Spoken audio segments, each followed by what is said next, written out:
Kalau menurut saya, yang horor dan angker itu sebenarnya diri kita sendiri.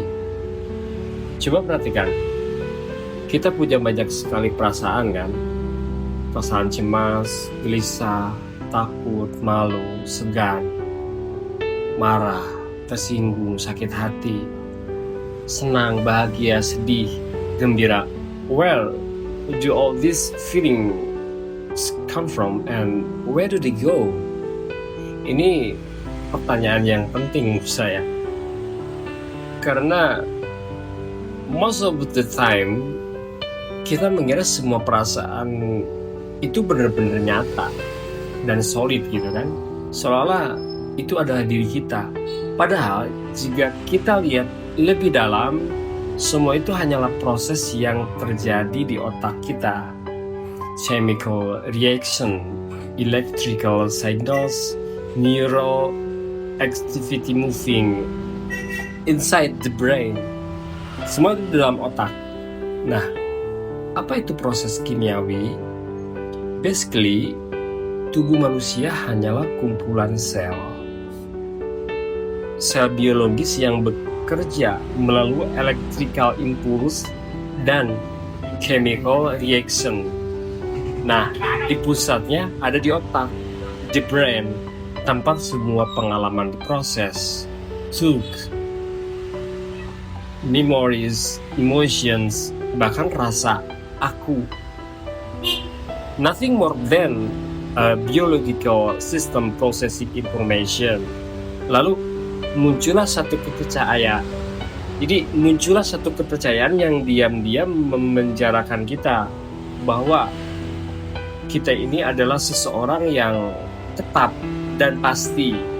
Kita memberi nama pada diri kita, tentu orang tua kita ya, memberi label, memberi cerita tentang siapa kita.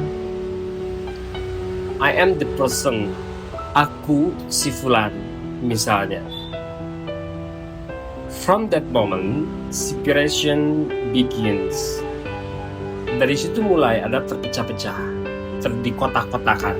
Aku dan kamu, milikku dan milikmu, dihargai atau diremehkan, diterima atau ditolak. Nah, ketika seseorang berkata sesuatu pada diri kita, tiba-tiba muncul reaksi kan?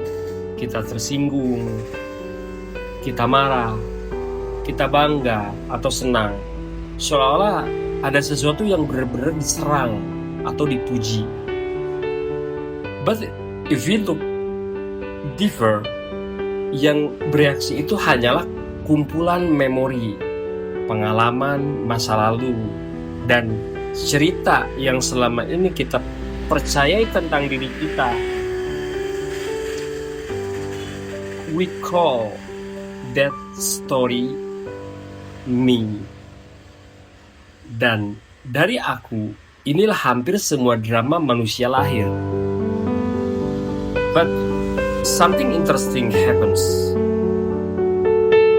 Ketika kita berhenti sejenak dan memperhatikan semua ini dengan tenang, kita mulai melihat sesuatu yang berbeda loh.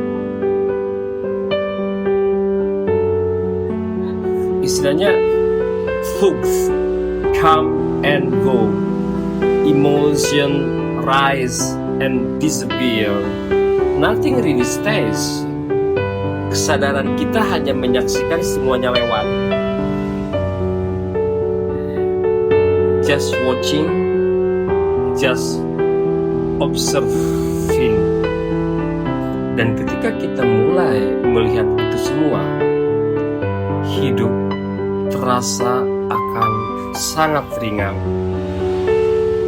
Not because problems disappears, but because we stop taking every story in our head too seriously.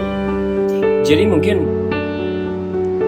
ya kita bisa santai aja gitu kan ngejalanin hidup ini, because in the end all of us are going to die anyway. Okay, semua percaya itu.